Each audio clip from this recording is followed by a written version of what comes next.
कल्पतरुर्भ्यश्च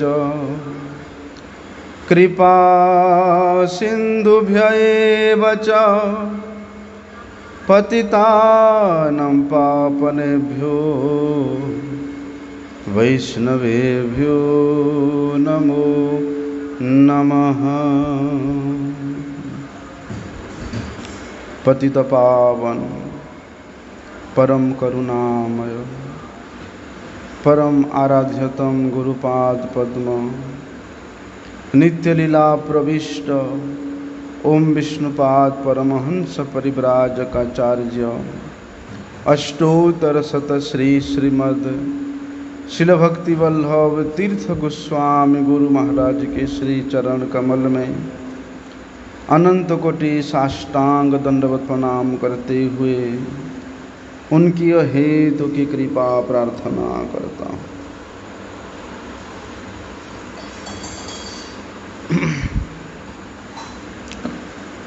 कल हम लोग श्रवण किया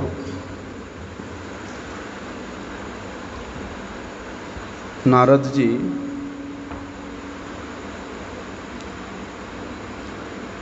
ध्रुव जी महाराज को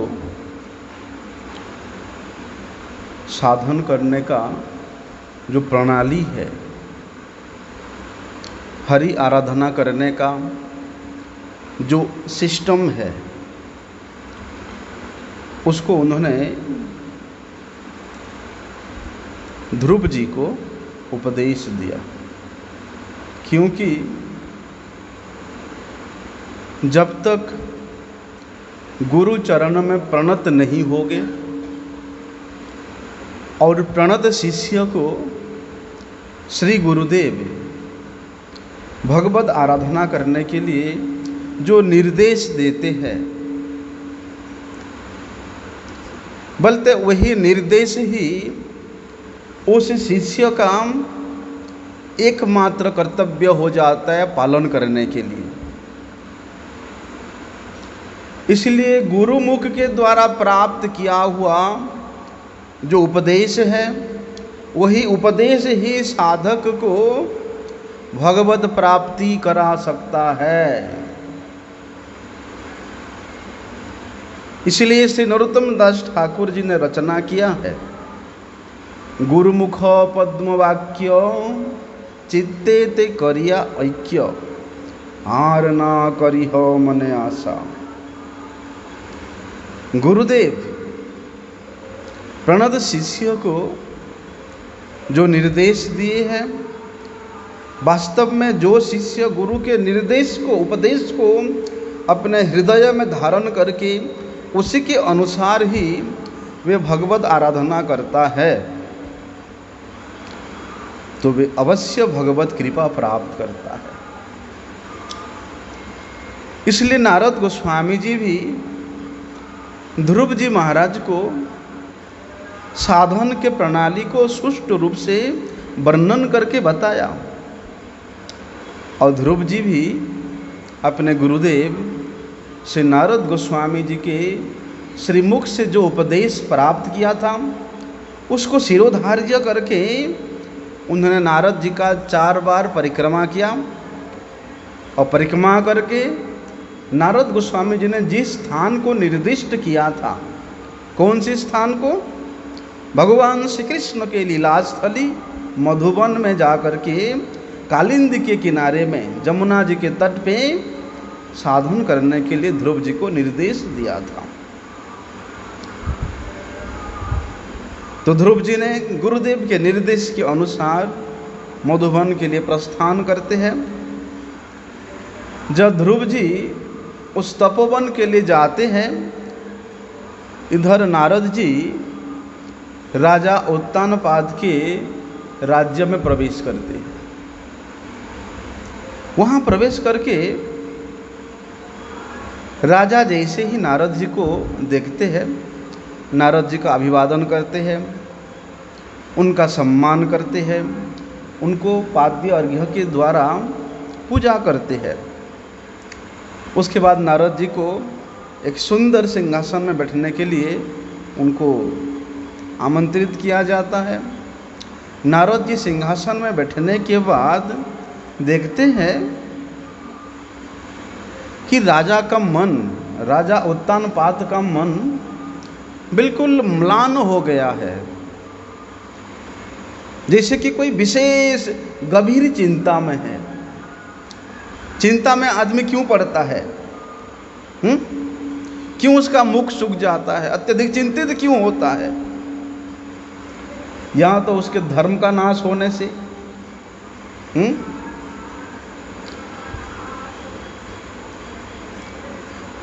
चाहे वर्णाश्रम धर्म का नाश मान लो, ब्रह्मचारी का जो ब्रह्मचर्य धर्म है, गृहस्थी का गारस्थ्य धर्म है, वानप्रस्थी का वानप्रस्थ्य धर्म है, और सन्यासी का सन्यास धर्म है। बोलते ये धर्म जब नष्ट हो जाता है, नाश होता है, तभी आदमी एकदम दुखी सा हो जाता है, म्लान मुख हो जाता है, उसका मुख सूख जाता है। या तो किसी का अर्थ नष्ट हो जाता है, धन नष्ट होने से भी आदमी एकदम किंग कर्तव्यं विमूढ़ं हो जाता है, हैं? और या तो उसके कामनाओं को पूर्ति में किसी प्रकार का कोई विघ्न उपस्थित होने से आदमी चिंतित होता है। तो नारद गोस्वामी जी ने राजा उत्तानपाद के ऐसा मलिन मुख को देख करके उन्होंने यही 3 कारण पूछते हैं, क्या आपके साथ भी कुछ ऐसा हुआ है क्या? क्या आपका भी कोई विशेष क्षति हुआ है क्या, जिसके कारण आप इतना दुखी सा हो, इतना मलिन मुख होकर के आप निराश होकर के बैठे हो? नारद गोस्वामी तो सब जानते हैं, लेकिन फिर भी राजा उत्तानपाद का परीक्षा लेने के लिए अनजान सा मालूम पड़ के बता रहे हैं कि क्या हुआ आपको। नारद जी के इस प्रकार प्रश्न को सुनकर के राजा उत्तानपाद कहते हैं कि मैं क्या बताऊं ब्राह्मण, मेरे 5 वर्ष का छोटा सा एक सुबोध बालक मेरा पुत्र ध्रुव का कथा को उसके चिंता करते करते मेरा मन अत्यधिक व्यथित हो रहा है। देखिए मैं कितना निष्ठुर हृदय हूँ, मैं अपने स्त्री के वशीभूत होकर के उस बालक को निर्वासित तो किया ही, उस बालक के माँ सोनीति को भी निर्वासित कर दिया है, अर्थात राज्य से निकाल दिया है, राजमहल से अलग कर दिया है। कहते हैं नारद गोस्वामी जी, अभी मेरे वो छोटे से अनाथ बालक, क्या मैं कभी उसको दोबारा देख पाऊंगा? वो इतना घरघोर जंगल में गया है, वहाँ पर उसका रक्षा कौन करेगा, उसका पालन कौन करेगा? और जंगल में तो इतना कांटे से कंकड़ से भरा हुआ पथ होता है। जिसने कभी राजमहल से बाहर पैर ही नहीं रखा, आज ऐसे कंटका किरीनम पथ में भ्रमण कर रहा है, कितना कष्ट प्राप्त पा रहा होगा मेरा पुत्र। क्या उस वन में उसके खाने पीने के लिए कुछ व्यवस्था है या कौन करेगा? इसलिए मेरे पुत्र के उस म्लान बदन को देख चिंता करते करते मैं अस्थिर हो जाता हूँ। 1 मिनट के लिए भी मुझे कहीं स्थिर होकर मैं बैठ नहीं पाता हूँ। और खाने सोने की बात तो अलग है। वास्तव में जब से ध्रुव राजा उत्तानपाद के साम्राज्य को छोड़ करके वन में गमन किया, उसी दिन से मानो राजा उत्तानपाद सोया नहीं, स्थिर होकर एक जगह में बैठा नहीं। यहाँ कोई आहार भी विशेष रूप से ग्रहण किया नहीं है। जब पुत्र यहाँ पर था तब पुत्र के प्रति प्रेम होने पर भी उस स्त्री के भय से, स्त्री के वशीभूत होकर के वे ध्रुव जी को प्रेम नहीं कर पाए थे। लेकिन ध्रुव जी जाने के बाद राजा भी सोचते हैं कि छोड़ो, कि स्त्री की और वशीभूत मुझे नहीं होना है। इसलिए नारद गोस्वामी जी को पूछते हैं कि हे प्रभु, आप मुझे बताइए कि मेरा पुत्र ध्रुव कहीं अभी जीवित है या नहीं।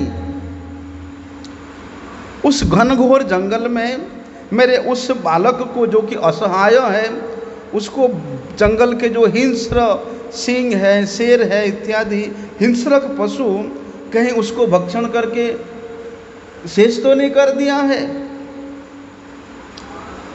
देखिए मैं कैसा दुर्वृत्त हूँ, कैसा हतबुद्धि हूँ कि वो छोटे से पुत्र शिशु प्रेम वशतः वो मेरे गोदी में उठने के लिए प्रयास किया था, इच्छा प्रकाश किया था, परंतु मैं ऐसा नराधम हूँ कि स्त्री के वशीभूत होने के कारण मैं उसको थोड़ा सा आदर भी नहीं कर पाया, उसको आदर युक्त तो थोड़ा सा बातें भी नहीं किया मैंने। लेकिन मेरा पुत्र ध्रुव कितना सुशील है, कितना सुकोमल है, उसके लिए मेरे हृदय अत्यंत व्याकुल हो रहा है। तब नारद गोस्वामी कहते हैं कि महाराज, आप अपने पुत्र के लिए इतना विलाप मत करिए, इतना चिंतित मत होइए, और अवश्य आप उसके पिता होने के कारण ये आपके अंतर हृदय से जो व्यथा निकल रहा है ये तो स्वाभाविक रूप से है, लेकिन आपको इतना व्यथित होने की कोई आवश्यकता है नहीं, क्योंकि आपके पुत्र का किसी प्रकार का भी अमंगल नहीं हुआ है। देवतागण हमेशा आपके पुत्र की रक्षा करते हैं, इसलिए आप बहुत जल्दी देख पाएंगे कि आपके पुत्र का जो यश है, कीर्ति है, ये त्रिभुवन में व्याप्त हो जाएगा। त्रिभुवन के लोग आपके पुत्र की यश कीर्ति को गान करते रहेंगे, और ऐसा यश कि स्वयं भगवान ब्रजेंद्र नंदन श्री कृष्ण जब वे सचिनंदन गौर हरि के रूप में अवतरित हुए हैं, बोलते उन ध्रुव जी के कीर्ति को एक बार दो बार नहीं, 100 बार श्रवण किया। ऐसा कीर्ति, क्योंकि भक्त के कीर्ति को, भक्त के यश को श्रवण करके भगवान को जितना आनंद प्राप्त होता है, शायद ही उतना आनंद और कोई सेवा से उनको मिले। इसलिए भगवान छुप छुप करके कभी भक्त के रूप में, कभी आचार्य के रूप में हैं, वे स्वयं इस जगत में अवतरित होकर के अपने भक्त की महिमा को गान भी करते हैं और श्रवण भी करते हैं। इसलिए नारद जी कहते हैं कि महाराज, आपके पुत्र की यश तीनों लोकों में गाया जाएगा। आप उस छोटे से बालक ध्रुव के महिमा को नहीं जानते हैं, और नहीं जानने के कारण आप इतना शोक कर रहे हैं। क्या बताऊं, अरे बड़े बड़े लोकपाल गण भी, बड़े बड़े ब्रह्मर्षि देवर्षि गण भी बोलते हैं, जिस दुष्कर भगवत आराधना रूप तपस्या को सुष्ट रूप से नहीं कर पाते हैं, आपके पुत्र अत्यधिक निष्ठित युक्त होकर के बोलते वही भगवान श्री हरि की आराधना में अपने आप को प्रयुक्त करने के लिए वन में है। इसलिए बोलते उसके लिए, बोलते जीव जो भगवत आराधना बड़े बड़े लोकपाल गणों के लिए भी दुष्कर है, आपके पुत्र ध्रुव ये छोटे से उम्र में भी बोलते वे भगवान को जो कि दुष्कर आराधना है उसको करने में वे समर्थ है। महाराज उत्तानपाद अपने पुत्र के इस प्रकार महिमा मंडित यश को सुन करके, किसके मुख से सुन करके? कोई साधारण के मुख से नहीं, नारद गोस्वामी जी के मुख से सुन करके वो अब तो केवल ध्रुव की चिंता में लगे रहे। बोलते हैं ध्रुव जी का चिंतन करते करते राजा उत्तानपाद के हृदय में जितना भी काम वासनाएं था, पत्नी के प्रति जितना आसक्ति था, बोलते वे सब के सब मिट गया। किसका चिंतन करके? ध्रुव जी का चिंतन करके। इसलिए भगवान के परम प्रिय जनों का चिंतन करके, स्मरण करके, उनके यशगान को श्रवण करके, श्रवणकारी का भी, चिंतनकारी का भी मन पवित्र हो जाता है। क्यों? बोलते वे ध्रुव के हृदय में अभी साक्षात भगवान विराजमान है। इसलिए उनका चिंतन करने के कारण राजा उत्तानपाद का मन भी परम पवित्र हो गया। अरे जो कंस, दुर्वृत्त कंस देवकी के 6 पुत्रों को मार चुका था, इतना अन्याय अत्याचारी कंस जब 8वें गर्भ में भगवान माता देवकी के गर्भ में आए तो कंस अपने अनुचरों से सुना कि महाराज आपका शत्रु लगता है इस बार पक्का आया है माता के गर्भ में, क्योंकि जब से 8वां गर्भ माता के उदर में है तभी से ये काल कोठरी रूप जो जेल है वो इतना आलोक से उद्भासित हो गया है।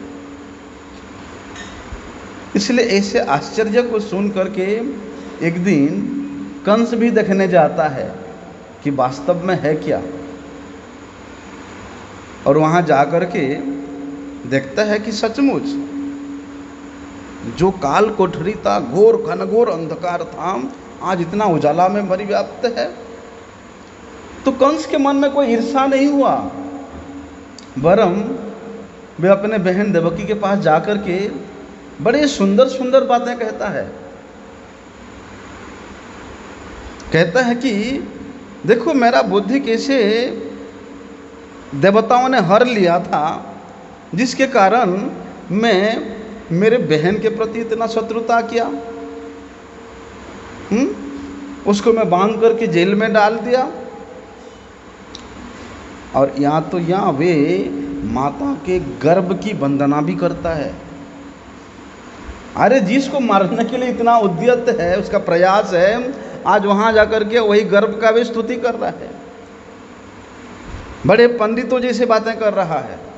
क्यों कर रहा है? बोलते माता के गर्भ में साक्षात परम ब्रह्म भगवान है, इसलिए उस माता का दर्शन करके कंस का मन भी पवित्र हो गया था। लेकिन जैसे ही उसका मन वहाँ से हटा, फिर आसुरी प्रवृत्ति जागृत हो गया। लेकिन राजा उत्तानपाद बोलते तब से ध्रुव का ही चिंतन करते करते उनके मन में समस्त प्रकार की इच्छाएं परिसमाप्त हो गया था। राज्य लक्ष्मी के प्रति उनका कोई आदर नहीं रहा, स्त्री पुत्र के प्रति भी उनका कोई आदर नहीं रहा, केवल ध्रुव। इधर ध्रुव जी क्या करते हैं, मधुबन में पहुंच करके जमुना जी के जल में स्नान किया, और उसी रात्रि को उपवास करके संयत भाव से एकाग्रचित्त होकर के देवर्षि नारद जी ने जिस प्रकार उपदेश दिया था, उसी उपदेश के अनुसार वे पुरुषोत्तम भगवान श्री हरि का आराधना करने में लग जाते हैं। बोलते ध्रुव जी ने ऐसा कठोर तपस्या किया, ऐसा कठोर तपस्या किया कि उन्होंने जो पहले मास है, प्रथम मास में 3 दिन के अंतराल में तीसरे दिन आज थोड़ा सा कुछ खा लिया। खाने में भी क्या बोलते, वन में जो बद्री फल होता है, बद्री फल मतलब फूल होता ना, और एक कपित्थ होता है जिसको बेल फल कहते हैं, कच्चा बेल और कुल, उसको खाते थे, लेकिन रोज रोज नहीं, तीसरे दिन खाते थे। तो उनका पहले महीना इस प्रकार स्वल्प आहार में 3 दिन के उपरांत में एक बार थोड़ा सा फल खा करके व्यतीत किया। उसके बाद जब दूसरे महीना आरंभ हुआ, दूसरे महीना में उन्होंने क्या किया बोलते 6 दिन के अंतराल में पत्ते खा करके, पत्ते भी पेड़ से तोड़ के नहीं, जो पत्ते पेड़ से अपने आप झड़ गया है वो पत्ते को 6 दिन में थोड़ा सा खा करके दूसरे दिन ऐसे व्यतीत किया भगवान का सेवा करते करते। उसके बाद जब तीसरे महीना आया, उन्होंने 9 दिन के अंतराल में 9 दिन बार एक बार वे केवल जल ग्रहण करते थे। आज जल पिया, फिर 9 दिन तक जल नहीं, 9 दिन बाद फिर जल लेंगे। ऐसे करके तीसरा महीना व्यतीत हुआ। जब चौथा महीना आया, उन्होंने 12 दिन बाद केवल वायु का भक्षण करके, अर्थात वो 11 दिन तक वायु को भी रोक लिया था। 12वें दिन सिर्फ एक दिन वे वायु को अंदर लेते थे, बाकी 11 दिन वायु भी त्याग कर दिया था। ऐसे करते करते वे भगवान हरि का आराधना करने लगे। और जब 5वें महीना आया, तब वे अपने प्राण को जीत लिया।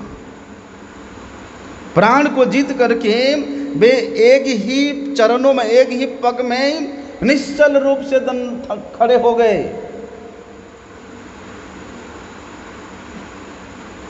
तब तो प्राण को जीत लिया, मतलब वायु का आहार करना भी, भक्षण करना भी छोड़ दिया। एक ही पैर में खड़े होकर के, अंगूठे में खड़े होकर के वे भगवान परब्रह्म श्री हरि का ध्यान करने लगे।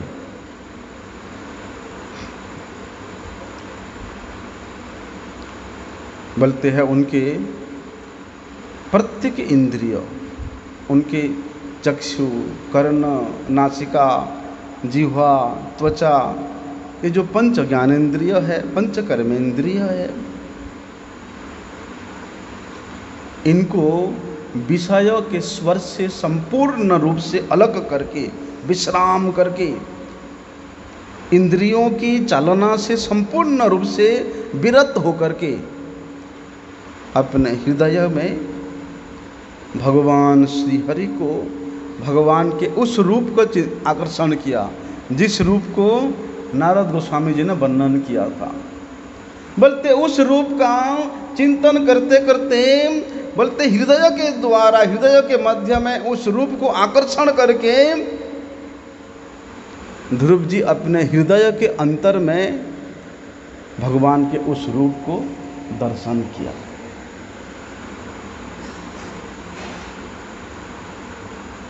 बोलते हैं इस प्रकार ध्रुव जी ने प्रकृति और पुरुष के भी जो परमेश्वर है उस पर ब्रह्म का ध्यान करते करते उनका तेज इतना बढ़ गया कि उनके तेज के कारण कोई भी उनके तेज को सहन करने में असमर्थ हो गया, कोई भी सहन नहीं कर पा रहा था। और बोलते हैं एक पैर में खड़े हुए हैं, एक पैर के एक उंगली में खड़े हुए हैं, उनके उस एक उंगली के भार से मानो पृथ्वी भी इस प्रकार हिलने डुलने लगा। पृथ्वी देवी भी ध्रुव जी के उस भार को उठाने में असमर्थ हो गया। बोलते हैं जैसे गजराज नाव में, समुद्र में कोई नाव है, छोटे से नाव है, उस नाव में गजराज है ना। गजराज अपने एक पैरों में नाव को जैसे इधर करते हैं फिर इधर करते हैं,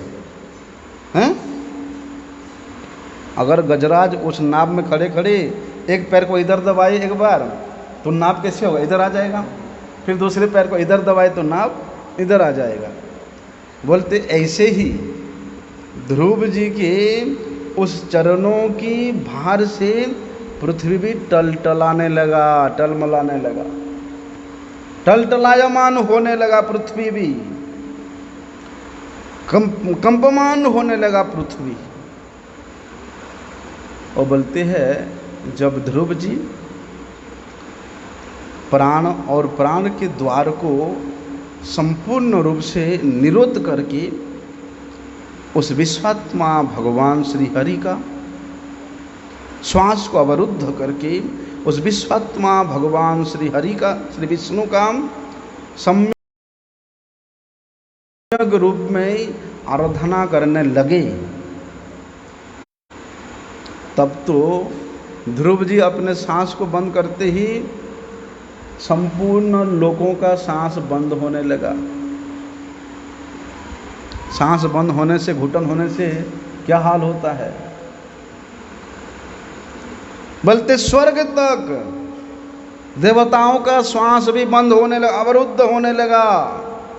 देवतागण समझ नहीं पाए कि ये कौन सा क्लेश आ गया। और देवताओं को तो काम है, थोड़ा सा विपत्ति आता है, क्लेश होता है तो सीधे भगवान हरि के पास जाते हैं। सब देवताओं ने ब्रह्मा जी को साथ लेकर के भगवान हरि के पास पहुंचते हैं। भगवान हरि तो शरणागत वत्सल है, उनके शरण में जाने से वे सबके रक्षा करते हैं। देवतागण भगवान श्री हरि के चरणों में शरणागत होकर कहते हैं कि हे भगवान, हम सब आपके चरणों के शरण में आए हैं और आप कृपा करके हमारे जो प्राण निरोध हो रहा है, हमारे श्वास अवरुद्ध रूप जो क्लेश हो रहा है, उससे आप हमारा उद्धार कीजिए। भगवान कहते हैं कि देवगण, जो बालक के कारण तुम सबका प्राण, तुम सबका नासा अवरुद्ध हो रहा है, मैं अभी जाकर के उस बालक को उस तपस्या से निवृत्त करूंगा। वो बालक कौन है? बोलते उत्तानपाद के नंदन है, राजा उत्तानपाद के पुत्र ध्रुव मदगत चित्त होकर के केवल मेरे प्रसन्नता के लिए वे मेरे आराधना में लिप्त हैं। एकांत रूप से मेरे मदगत चित्त होकर के वे मेरे ध्यान कर रहा है, जिसके कारण समस्त पृथ्वी का, समस्त स्वर्ग का भी श्वास अवरुद्ध हो रहा है। इसलिए तुम लोगों को डरने की कोई आवश्यकता नहीं है। ये क्लेश से मैं अभी तुम लोगों को उद्धार करूंगा। ऐसे बोल करके भगवान पहुंच जाते हैं वहाँ पर मधुबन में, जहाँ पर ध्रुव जी तपस्या कर रहे हैं। बोलते भगवान वहाँ पहुँचते हैं, समस्त देवताओं को, लोकपाल गणों को निर्भय करके भगवान वहाँ से मधुबन के लिए प्रस्थान करते हैं और समस्त देवतागण अपना स्वर्ग में जाते हैं।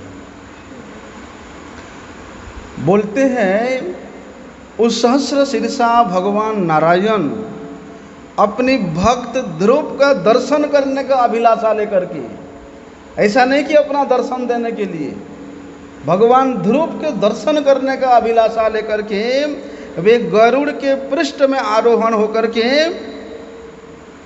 मधुबन में उपस्थित होते हैं।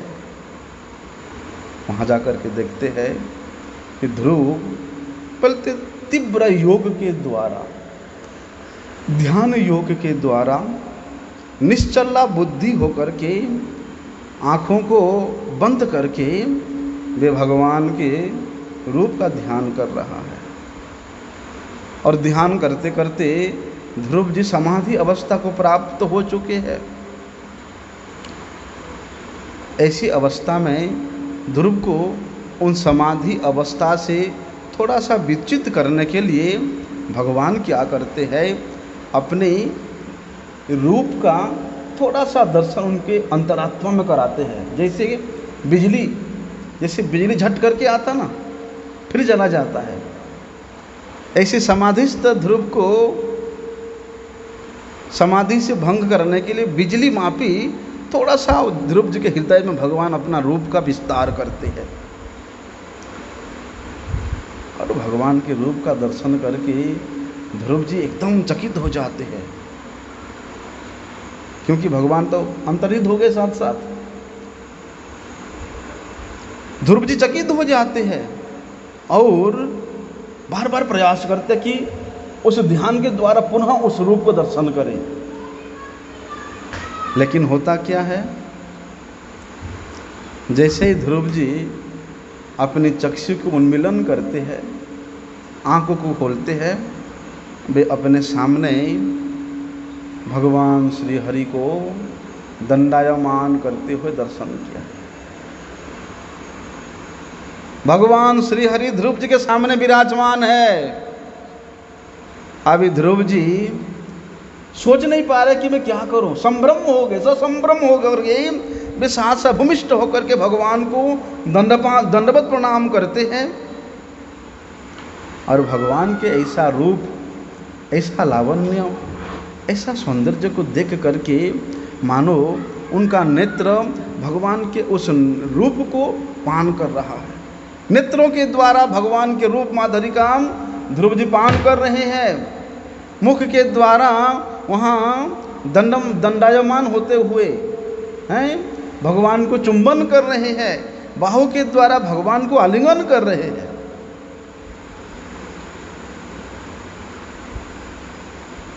किस प्रकार से कर रहे हैं, बोलते चिंतन के द्वारा। वे भगवान के रूप को देख करके अपने आप को संभाल नहीं पाए, लेकिन उसी जगह में खड़े खड़े हाथ जड़े हुए अपने नेत्रों से भगवान के रूपों का, रूप माधुरी का आस्वादन करते हुए ये सब कर रहे हैं। अरे भाई, जो सबके हृदय के अंतर्यामी है, परमात्मा रूप में सबके हृदय में जो हरि विराजमान है, बोलते उन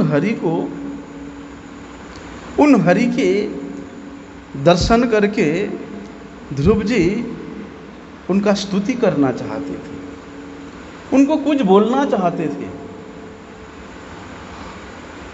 लेकिन वे समझ नहीं पा रहे हैं कि ध्रुव जी भगवान को क्या बोले, क्या स्तुति करें।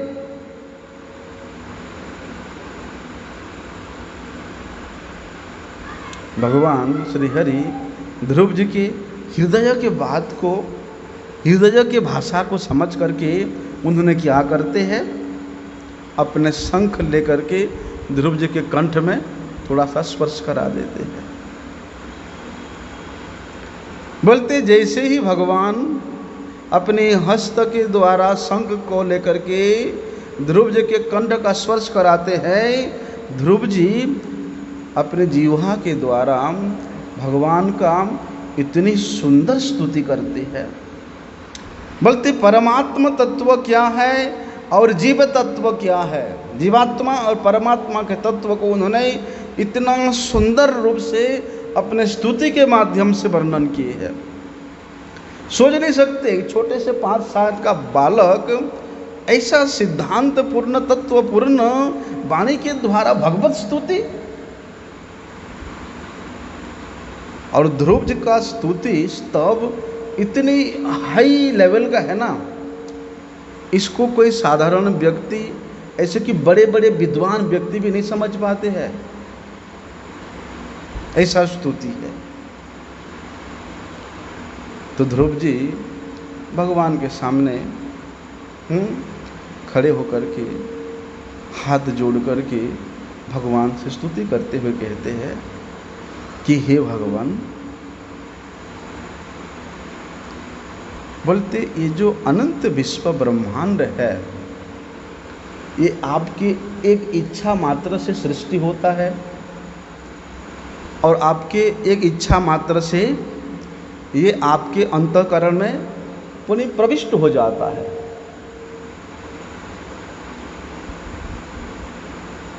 और कहते हैं कि हे प्रभु, मेरा जो बोलने का शक्ति है, वाक शक्ति है, वो तो निस्तेज हो गया था। मेरा हाथ, पद, कर्ण, त्वचा, ये सब इंद्रिय निस्तेज हो गया था।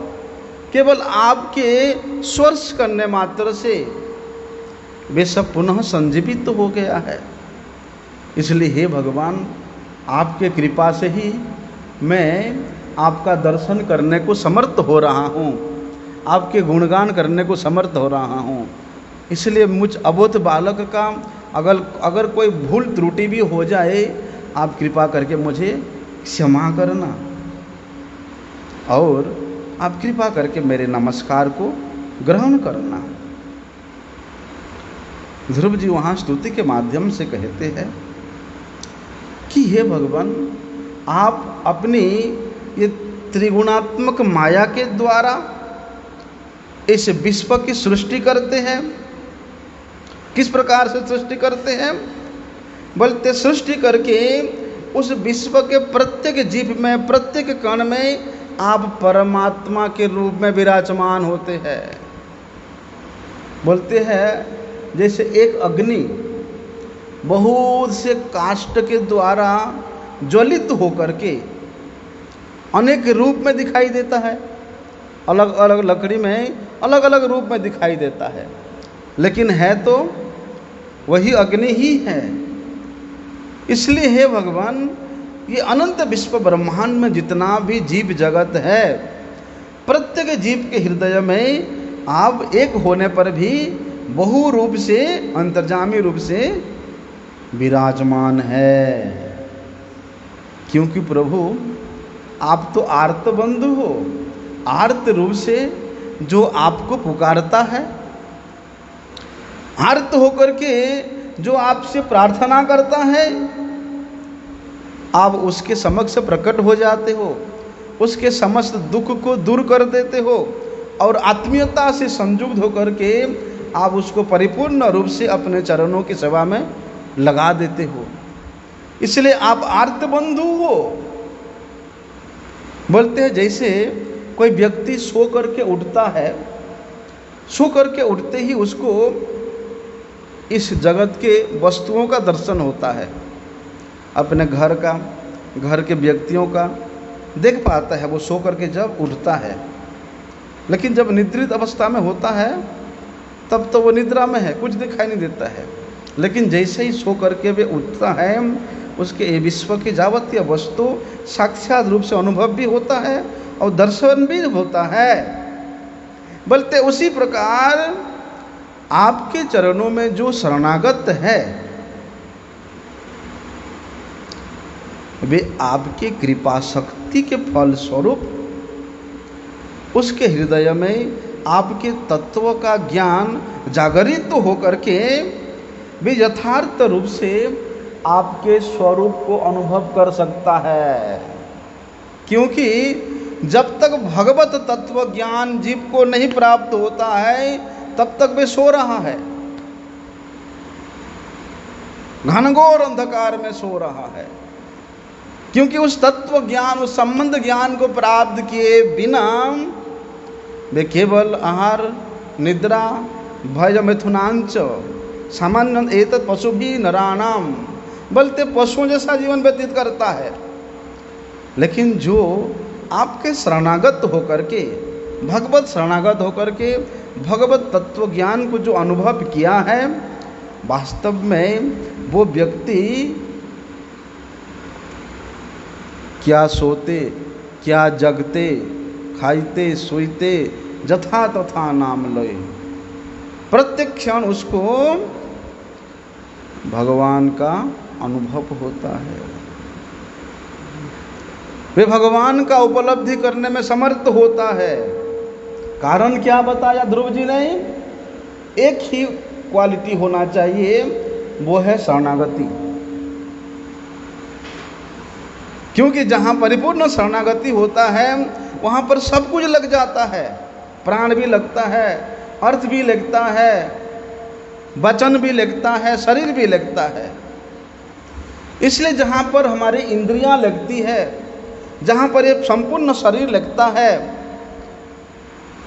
उन इंद्रियों की प्रवृत्ति भी वहाँ पर ही जाता है। इसलिए गुरु महाराज कहते हैं ना, whereas we are engage our mind, our intelligence, our words, हैं, कहते हैं ना, बोलते जहाँ पर हमारे इंद्रियां, हमारे वाणी, हमारे शरीर, हमारे धन, हमारे मन लगेगा, हमारा बुद्धि भी वहीं जाएगी। इसलिए शरणागत का मतलब है प्राणे अर्थे धिया वाचा। प्राण के द्वारा, अर्थ के द्वारा, शरीर के द्वारा, वाणी के द्वारा परिपूर्ण रूप से भगवत चरणों में शरणागत होकर के, बोलते शरणागत होकर के ही सदगुरु के द्वारा उस तत्व ज्ञान प्राप्त होता है। उस तत्व ज्ञान प्राप्त व्यक्ति ही भगवान के स्वरूप का उपलब्धि करने में समर्थ होता है। क्योंकि हे भगवान, आपके जो पादपद्म है, आपके जो चरण कमल है, ये मुक्त कुल पुरुषों का मुक्त कुल रूपास्यमानम आश्रय स्वरूप है। उनका एकमात्र उपास्य है, एकमात्र आराधनीय वस्तु है आपके चरण कमल। किसका? मुक्त पुरुषों का, जिनका ये संसार के संबंध से कोई लेना देना नहीं है। इसीलिए प्रभु आप उन मुक्त कुल पुरुषों के आश्रय स्वरूप है। आपके पाद पद्मों का आश्रय करके, आपके पाद पद्मों में शरणागत होकर के, बोलते हैं उस पुरुषगण मुक्ति लाभ प्राप्त करते हैं। अगर मुक्ति भी प्राप्त करना है तो केवल भगवत पाद पद्म को आश्रय करके ही मिल सकता है। इसलिए जो लोग परिपूर्ण रूप से आपके चरणों को प्राप्त करके उपकृत हुए हैं, वे सब मुक्त पुरुषगण आपके पाद पद्मों के किस प्रकार से विस्मृत हो सकते हैं? किस प्रकार से भूल सकते हैं? भाई, जिन पाद पद्मों के शरण में आकर के समस्त शोक दूर हो गया है, समस्त मोह दूर हो गया है, समस्त प्रकार के भय दूर हो गया है, और जहाँ आकर के अमृत का आस्वादन होता है, सुशीतल अनुभव होता है, बोलते उस पाद पद्मों को कोई विस्मृत हो सकता है? ध्रुव जी कहते हैं कि हे भगवान, आपके चरणों के आश्रय में जो सुख है, जो शांति है, जो शीतलता है, वो और इस अनंत विश्व ब्रह्मांड में कहीं भी नहीं है।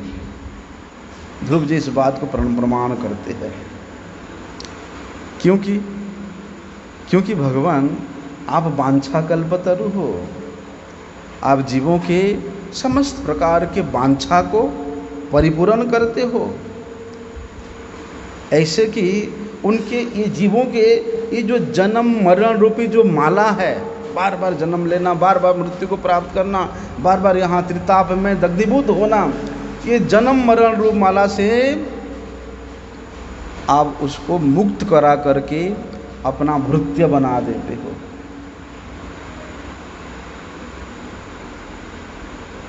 लेकिन भगवान कहते हैं एक बात,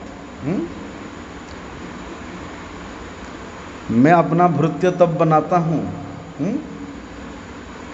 अकिंचन कृत्य पदाश्रितम यह करोति भिक्षुम पतिगेहहीनम, कि भैया मेरे चरणों का आश्रय करने वाला के लिए तो पहले ये सहन करना पड़ेगा, चाहे वो कितने बड़े धनी व्यक्ति क्यों ना हो, संभ्रांत परिवार से क्यों ना हो, मैं उसको रास्ते का भिखारी बना देता हूँ। उसके बाद भी अगर वो मेरे आशा नहीं छोड़ता है तो मैं उसको अपना भृत्य बना देता हूँ। यदि करे आमार आस तार करी सर्वनाश। भगवान कहते हैं कि मेरे आशा करने वाले व्यक्ति का मैं सर्वनाश कर देता हूँ। कैसा सर्वनाश? बोलते हैं जिस अभिमान को लेकर के वो इतना प्रमत्त रहता है कि मैं इतना धनी हूँ, मैं इतना पंडित हूँ, मैं इतना ऐश्वर्यशाली हूँ, मैं इतना सुंदर हूँ, मैं इतना विद्वान हूँ, इस प्रकार के जो उसका अभिमान है उसका भगवान सर्वनाश कर देते हैं। तब वो न छाड़े आस तबे करी दासेर दास। बोलते इतना करने के बाद भी अगर वो मेरे आशा नहीं छोड़ता है, कई बार लोग ना घबरा जाते हैं, अरे हम सब कुछ छोड़ करके भगवान का भजन करने के लिए आया नहीं, भगवान हमको क्या सुविधा दे रहे, देखो यहाँ भिखारी भिक्षा भिखारी बना दिया, भिक्षा मांगना पड़ता है, कोई सुविधा नहीं, ये नहीं वो नहीं है। थोड़ी देर में ऐसे व्यक्ति फिर चले जाते हैं, सोचते इससे अच्छा तो हम घर में थे भैया, एसी में सोते थे, पत्नी बना के गरम गरम खिलाती थी हैं। तो ऐसा निराश होकर के वे लोग चले जाते हैं। लेकिन भगवान कहते चलेगा नहीं इसे करने से। बोलते मैं निराश करूंगा, बार बार निराश करूंगा, लेकिन उसके बाद भी आशा नहीं छोड़ के अगर वे मेरे भजना में मेरी सेवा में लगा है तभी करी दासेर दास, तब मैं उसको अपने दासों का दास बना लेता हूं। बोलते भगवान उसको अपना नित्य भृत्य बना करके उसके अपने चरणों का नित्य सेवा प्रदान करते हैं। लेकिन जो व्यक्ति अन्य किसी कामना लेकर के, अन्य किसी कामना के उद्देश्य से भगवत आराधना करता है, ध्रुव जी कहते हैं कि उससे बड़ा मूर्ख और कोई नहीं है, उससे बड़ा मूर्ख व्यक्ति कोई नहीं है। और क्यों? यहाँ तक ध्रुव जी कहते हैं कि दूसरे कामनाओं को लेकर के अगर भगवान श्रीहरि का आराधना में लगोगे तो वे व्यक्ति जीते जीते मृत है, वो सब जैसा है। जिस प्रकार से सब मरा हुआ शरीर जड़ होता है हैं, और उस जड़ शरीर के द्वारा इंद्रियों का कोई भोग विलास नहीं रहता है हैं? बोलते उसी प्रकार व्यक्ति इंद्रिय सुख जनित तुच्छ आशा अभिलाषा को लेकर के, इच्छा को लेकर के भगवान का आराधना करता है तो व्यक्ति उस विषय भोग तो प्राप्त करता है, लेकिन विषय भोग प्राप्त करके क्या करता है, उस विषय भोग जनित इंद्रिय सुख के गहरे गड्ढा में पड़ करके वे फिर नरक को प्राप्त करता है। इसीलिए ध्रुव जी कहते हैं कि हे भगवान, हे नाथ, आपके चरण कमलों का ध्यान, आपके परम प्रिय जनों के मुख से आपके चरित्र कथा का श्रवण,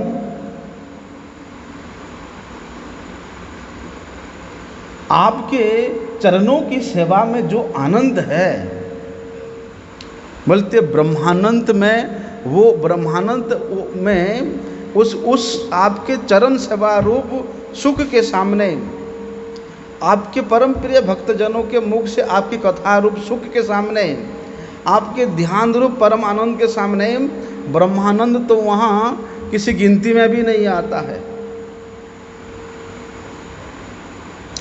बल्कि वहाँ पर ब्रह्मानंद के सुख को अति तुच्छ के रूप में गणना किया जाता है, और स्वर्ग की सुख को तो वहाँ कोई स्थान ही नहीं है। स्वर्ग की कामना का, स्वर्ग का सुख तो अति तुच्छ हो जाता है फिर वहाँ पर। अरे ध्रुव जी बताते हैं, बोलते हैं कि स्वर्ग में जो सुख प्राप्त करने जो देवता लोग हैं, बोलते वे भी एक दिन काल के तलवार के द्वारा उसके सीढ़ी को काट करके उनको ही पतित किया कर दिया जाता है। अर्थात जब तक उनका पुण्य रहता है तब तक वो लोग वहाँ रहते हैं, नहीं तो उनको वहाँ से धकेल दिया जाता है। वे भी इस मृत्यु भूमि में पतित होते हैं। इसलिए हे अनंत, हे विश्वात्मा, बोलते जितने भी शुद्ध आत्मगण है,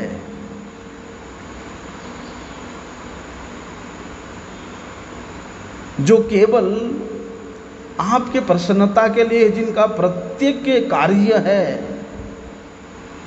ऐसे शुद्ध आत्मगणों के लिए आप नित्य निरंतर प्राप्तव्य है। क्यों? क्योंकि उन शुद्ध आत्मागण आपके चरणों की सेवा के व्यतीत, आपके चरणों की भक्ति के व्यतीत दूसरा कोई काम में अपना मनोयोग लगाते ही नहीं है। इसलिए ऐसे जो महद व्यक्ति हैं, जिन्होंने अपना सब कुछ भगवत पाद पद्म में अर्पित करके भगवत चिंतन में ही मत है, ऐसे महद व्यक्ति गणों का, ऐसे शुद्ध भगवत भक्त गणों का जो प्रकृष्ट रूप से संग प्राप्त कर लेता है, वास्तव में उस व्यक्ति के ऊपर आपका अशेष कृपा होता है। क्यों? क्योंकि उस अमलात्माओं के मुख से आपके परम पवित्र चरित्र को श्रवण करने के माध्यम से वे आपको नित्य निरंतर अनुभव करते हैं, दर्शन करते हैं। और जहाँ आपका अनुभव है, आपका दर्शन साक्षात है, वहाँ पर परम सुख है, परम शांति है, वहाँ निरानंद नाम का कोई वस्तु ही नहीं है। बोलते वे लोग इस अतिशय दुख कष्ट से परिपूर्ण इस भीषण भव समुद्र को अनायास उत्तीर्ण हो जाते हैं। इसलिए ध्रुव जी ने क्या बताया, भैया इस भव समुद्र जहाँ पर अत्यंत दुख है, क्लेश है, उसको उत्तीर्ण होने के लिए एक ही उपाय बताया। वो क्या है? भगवान के परम प्रिय भक्तों के मुख से भगवत कथा का श्रवण करना। इसलिए हे पद्मनाभ,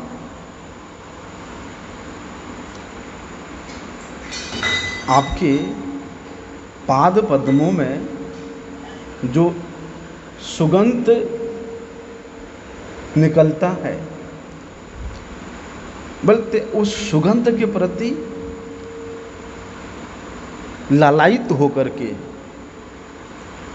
उस सुगंध के प्रति लुब्ध हृदय होकर के महात्मागण क्या करते हैं,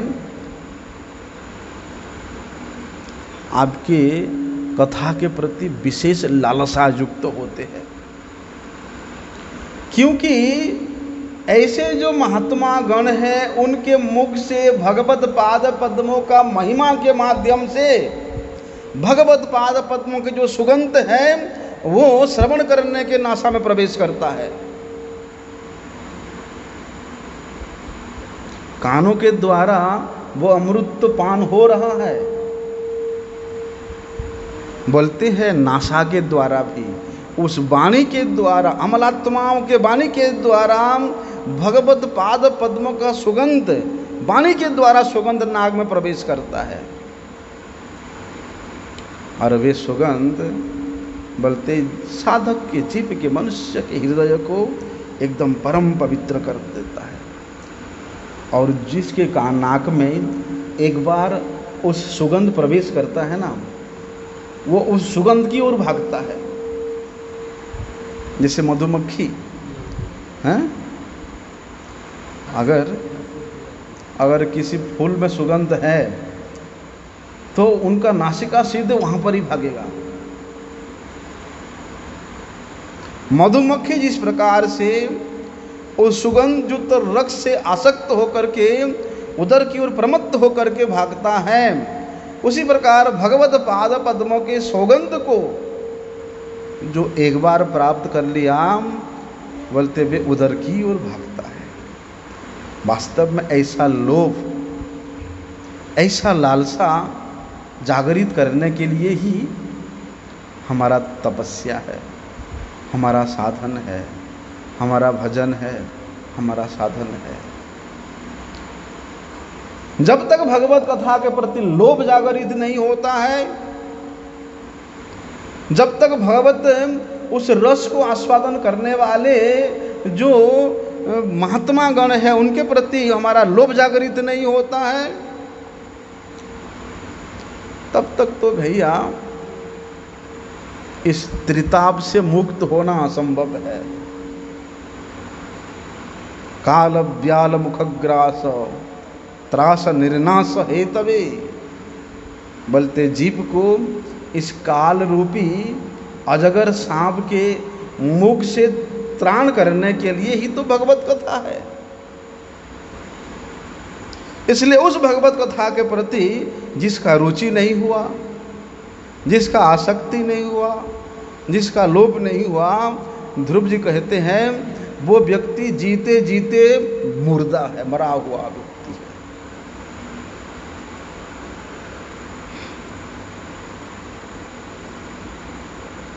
इस प्रकार ध्रुव जी बड़े सुंदर तत्व के माध्यम से, सिद्धांत के माध्यम से भगवान के महिमा युक्त अलंकार से संयुक्त होकर के उन्होंने भगवान की स्तुति करते हैं। जीव के विषय में, जीव के तत्व के विषय में, जीवात्मा के विषय में ध्रुव जी बड़ी सुंदर बातें करते हैं। और क्या इनका विचार है, क्या तत्व है जीवात्मा के विषय में, ध्रुव जी के स्तुति के माध्यम से उसको हम लोग कल श्रवण करेंगे। वंशा कल्पतरुभ्यश्च